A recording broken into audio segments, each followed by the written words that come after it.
الله الرحمن الرحيم تبت يدا أبي لهب وتب ما أغنى عنه ماله وما كسب سيصلى نارا ذات لهب وامرأته حمالة الحطب في جيدها حبل من مسد. Tulis ni tak? Bila kita baca, dia sepatutnya akan menerjah atau menerjah. Terjah ni masuk ke dalam satu tempat tanpa diminta. Tabbat tu dalam bahasa Arab ialah fi'il amar. Tapi kenapa ada yada sini? Ma'aghna tu maknanya dia ialah tak memberi efek apa-apa. Itu harta dia tak akan boleh efek apa-apa, usaha dia pun tak akan boleh efek apa-apa. Jangan takut pada harta orang dan jangan takut pada apa yang orang buat. Abu Jahal ada tak dalam Quran?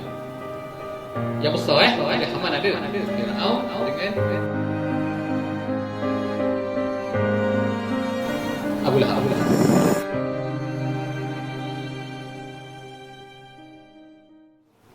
Sebelum bermula, kita ta'aruf bersama Ustaz. Apanya orang tak kenal maka tak ta'aruf. Alhamdulillah. Kita nak masuk surah lain Jadi surah ni saya bagi sinopsis lah. Yang baki tu baca sendiri surah ni nama dia surah dia Al-Lahab ataupun Al-Masad.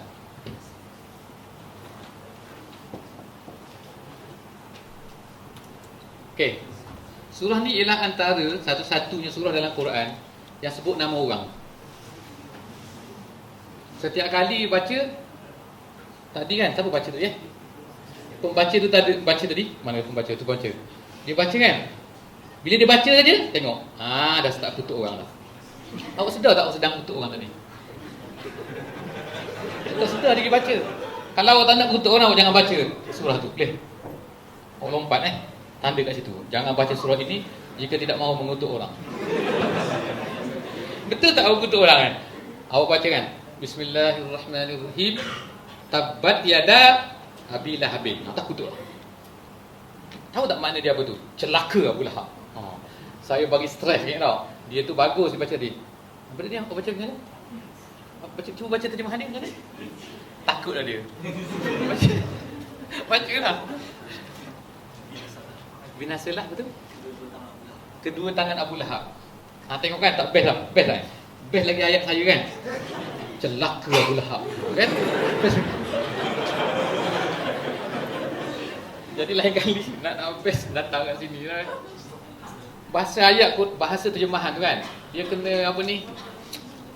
Saya nak cerita kepada awak satu benda. Awak ingat tak masa mula-mula hari pertama kan, kita cerita tentang apa ni, Quran ni dia ada balaghah betul ni, balaghah. Balaghah ni makna sampai. Apa maksud sampai? Bukan, kalau saya guna mikrofon, speaker, dia sampai suara ke belakang kan? Betul? Kalau saya cakap macam ni, awak dengar tak? Tak dengar? Suara tidak sampai. Itu maksud sampai. Tak, bukan tu. Sampai kat sini, balaghah maksudnya sampai ke hati. Macam mana saya nak bagi dia sampai ke hati? Ini katanya. Apa tengok-tengok? Sampai ke hati tak? Tak sampai ke hati. Sebab apa? Sebab dia tahu saya hanya bergurau dengan dia kan. Kalau marah betul-betul, awak tahu dah, muka dia tu menggambarkan memang dia marah betul-betul. Yang awak ni tengok kan, tak sampai ke hati juga. Faham tak sampai ke hati Sampai ke hati ni, bila saya sebut satu perkataan kan, saya cakap satu benda kat awak tu, awak sampai ke hati. Quran macam tu. Quran dipenuhi oleh balaghah. Jadi bila Quran tu dia apa ni? Bila dia berbunyi bila ditulis bila kita baca, dia sepatutnya akan menerjah atau menerjah. Terjah. Terjah ni masuk ke dalam satu tempat tanpa diminta. Masuk. Apa ni? Dia kata. Macam kata, saya menerjah masuk ke kawasan bilik air perempuan. Kelang kabut. Itu menerjah ni orang dia tak benar kan? Saya masuk tapi saya masuk kan? Itu makna menerjah. Quran ni sepatutnya menerjah masuk ke hati kita. Maknanya tanpa awak nak. Jangan masuk. Dia masuk. Faham kan? Dan dia mengefek kepada hati kita. Itu nama dia balaghah kan? Jadi kalau saya kata binasalah kedua tangan Abu Lahab, dia menerjah tak tu? Tak menerjah lah. Mana lebih menerjah pasal kata celaka Abu Lahab? Kan lebih menerjah kan? Jadi itulah maksud balaghah. Oleh kerana itu Quran kalau terjemahan dia kurang menerjah. Dia kena cakap sebab apa? Sebab ada satu lagi bahasa ni dipanggil antonasi kan. Antonasi ni cara you sebut word tu, dia akan efek pada cara faham dah. Okey? Dah tu nak cerita satu benda. Jadi oleh kerana itu Quran ni nak kena itulah nak kena bahasa Arab jugalah maknanya. Okey. Jadi apa ni? Allah SWT dalam ayat ni dia sebut nama. Tempat lain dia tak sebut nama. Except satu saya sebut nama dalam Quran, iaitu yang lain iaitu Firaun. Abu Jahal ada tak dalam Quran? Tak ada. Betul? Ada tak ada? Teman-teman pula. Tak apa, balik baca daripada awal sampai akhir. InsyaAllah jumpa. Jumpa tak jumpa kan? Jangan search dalam internet itu. Kadang-kadang dia tak kena tally dah. Dia tak jumpa, cari sendiri. Baca Abu Lahab. Tapi Abu Jahal tak ada dalam Quran. Abu Sufyan tak ada dalam Quran. Penjahat ada dua saja sebut dalam Quran. Yang besar ada Haman, ada Firaun dengan Abu Lahab.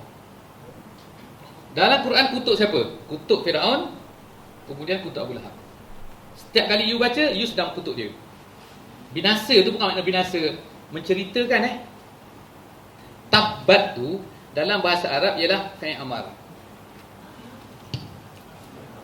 Fi'il amar ni tahu tak Amar ni ialah maknanya minta, tahu tak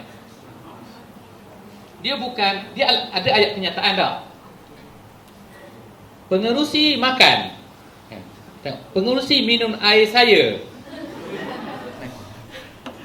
Itu apa tu? Memberitahu kan? Tapi kalau saya kata, pengerusi minum air saya. Lain tu, betul. Saya suruh dia minum air saya, faham tak? Ayat dia sama, intonasi berlainan tak? Sama kan tadi? Pengerusi minum air saya. Dia pun minum air kan? Kalau saya kata pengerusi minum air saya, itu nama dia ayat khabar, ayat kenyataan. Abi Lahab tu. Yada ni mana apa? Tabat sorry. Ni tabat, sorry tabat Tabat yada. Tabat ni minta ya Allah celakakanlah. Yada tangan. Lepas tu Abi Lahab. Abi Lahab ni nama dia. Tapi sebenarnya bukan nama dia kan? Dan nama lain Tapi tak apalah, tu bukan kita nak cerita sini. Tapi kenapa ada yada sini? Kalau saya kata ya Allah hancurkanlah tangan dia.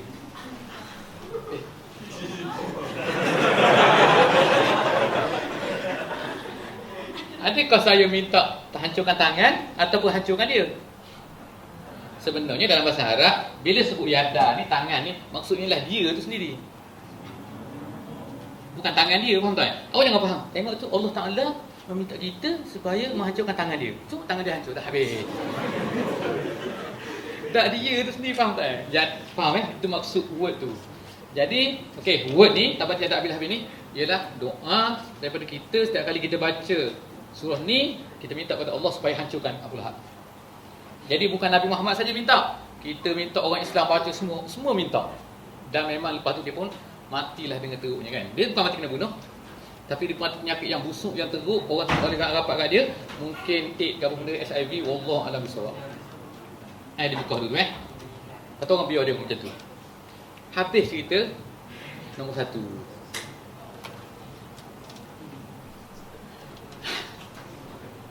Habis dah masa. Ma'arna anhu maluhu wa makasab. Nampak macam kena sambung tahun depan. Suka. Kalau makna boleh baca sendiri kan tak? Kalau explain pendek-pendek, tak habis nanti Tak sampai betul kan? Tak sampai maksud kan? Baik, jangan cerita daripada tak sampai. Kan? Awak start berjalan, awak tahu tak kereta ni akan mati dekat tutung. Awak nak naik tak kereta? Awak nak Kuala Flight kan? Awak tahu, dia beritahu dah kereta ni akan mati di tutung sahaja. Sebab minyak dia tinggal sikit lagi. Awak nak naik juga? Saya rasa awak tak naik dah. Macam tu juga, baik jangan berhenti lah. Tak faham?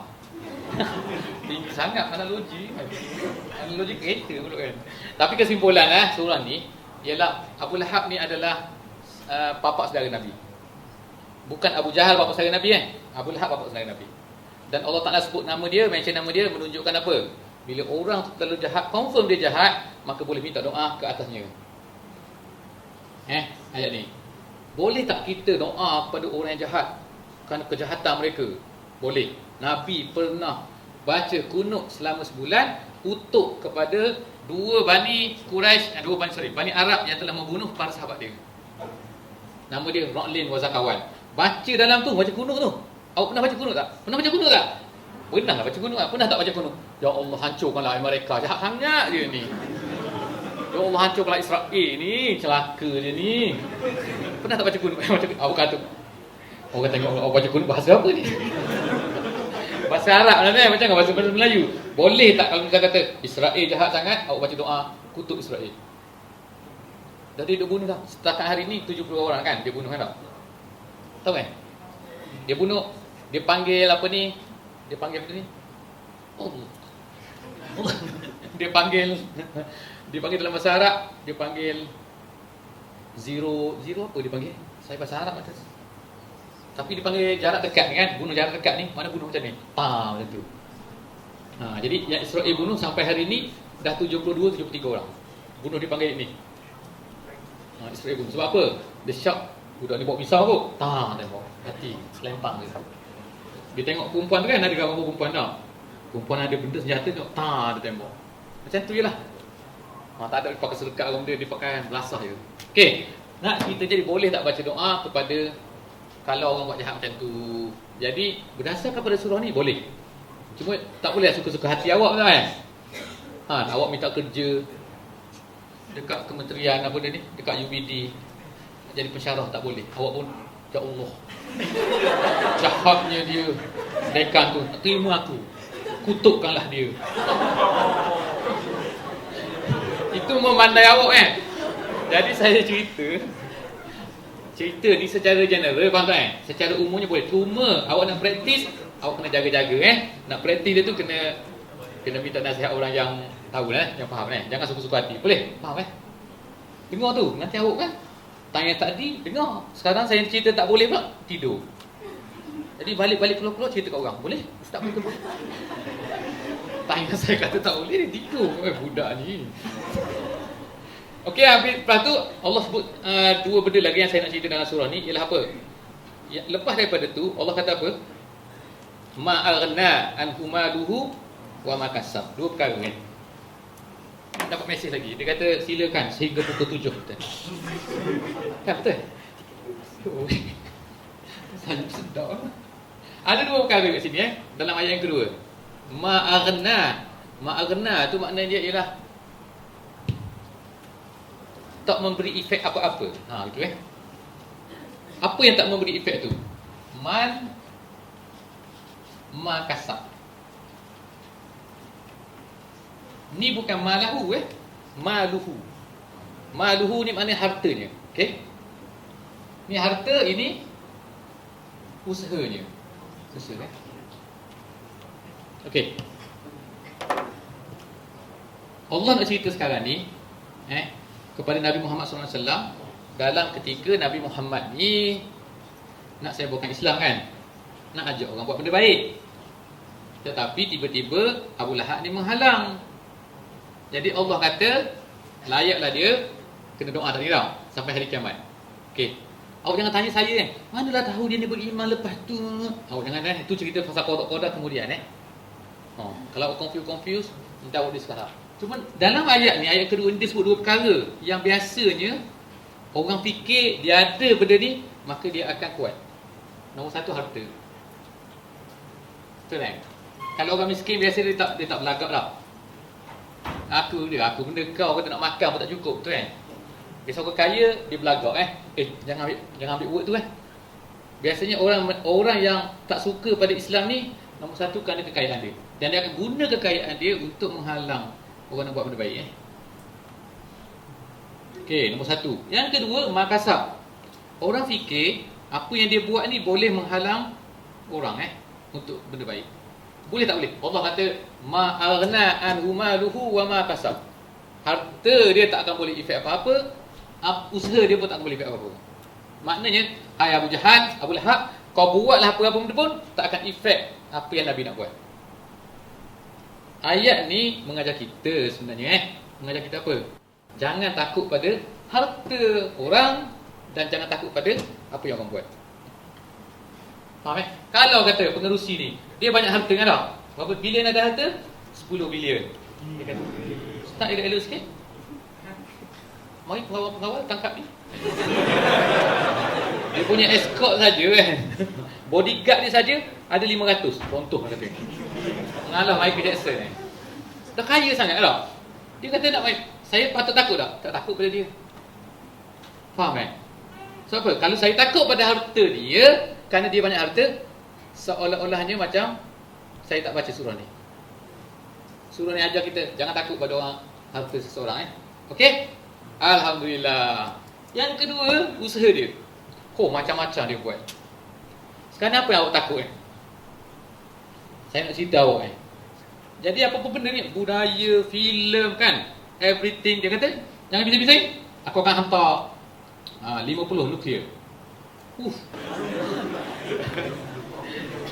Yang penting yang ni nuklear dia lebih daripada 1000. Intercontinental nuclear weapon dia tu lebih daripada 1000 biji You tahu tak satu nuklear tu boleh binasakan apa? Satu Brunei ni memang hancur habis. Jadi padang terkukur betul. Satu nuklear dia ni, Hiroshima, Nagasaki tu nama dia bom atom. Bom atom tu jatuh Hiroshima, dah mati 180,000 kan. Orang 180,000 bukan 180 orang. Nagasaki, atom. Itu atom, nuklear ni lebih parah lagi. Bila dikira-kira, dia boleh hancurkan bumi ni semua. Okey, jadi apa tadi saya nak cerita? Makasab ni, orang akan fikir apa? Ish, siapakah berani? Janganlah, baliklah, jangan buat gaduh kat sini pula. Habis kita kelang kabut kalau gaduh kat sini dah.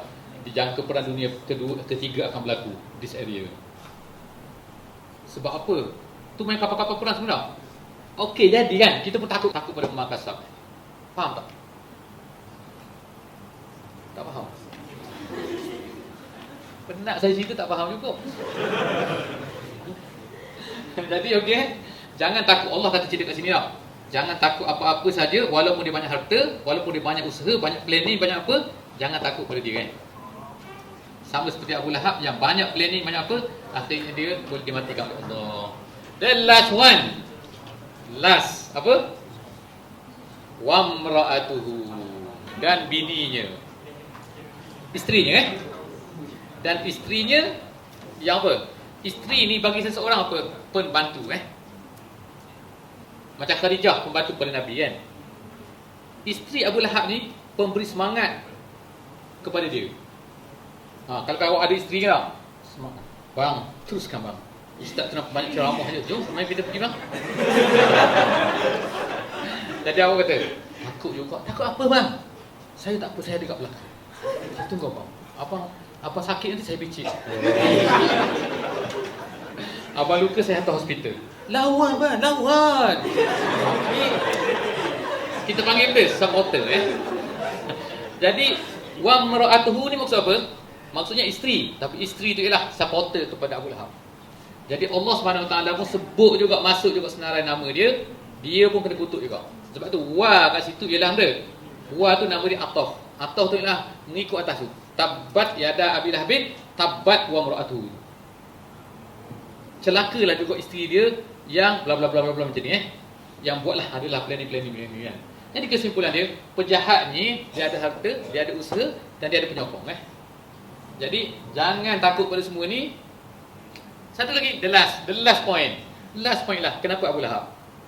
Bukankah Abu Lahab ni pak saudara Nabi? Adik-beradik kepada Abdul Muttalib adik-beradik kepada Abdullah. Kenapa Allah sebut nama dia special, boleh masuk dalam Quran? Nama awak pun tak boleh masuk. Tapi nama jahat kan? Kenapa boleh masuk? Allah nak cerita, kadang-kadang orang yang menentang kita ni ialah orang yang dekat dengan kita. Betul tak Abu Lahab kan pak saudara aku, tak setuju dengan aku buat benda baik kan. Jadi oleh kerana itulah kita semua insya-Allah kena expected expectation kita ialah apa? Kemungkinan orang yang dekat dengan kita tak suka pada kita. Faham Mungkin paling dekat siapa? Hidung lah tau. Tapi insya-Allah tak boleh. Tapi mungkin ada pak saudara kan. Ada tu contohlah katakan tau. Nanti awak nak kahwin. Nanti saya biasa kat sini kalau awak nak kahwin ni, siapa yang menyibuk banyak? Tok saudara, nenek tiga dara tau. Dialah yang menyibuk tau. Kenapa tak ni? Kenapa ni? Dia tua dah nak mati tau. Kenapa? Contoh lah betul tak Dialah ajar suruh kita buat benda-benda yang tak Islam tak? Tak bersanding. Bersanding lah. Nenek dah dulu 3 generasi, 10 generasi dah bersanding. Penat betul Mak kita okey, ayah okey kan. Tapi tuk jauh-jauh tu kan. Itu contoh. InsyaAllah kan semua baik berlaku InsyaAllah Wallahu a'lam bissawab. Jadi hukum lah. Alhamdulillah. Jadi saya tamatkan kat sini InsyaAllah jumpa lagi tahun depan. Jadi apa yang baik tu, apa yang terkata tu daripada saya yang tak baik tu daripada saya, yang baik tu daripada Allah Subhanahu Wa Taala. Aku qouli hadza astaghfirullahalazim li wa lakum. Assalamualaikum warahmatullahi wabarakatuh.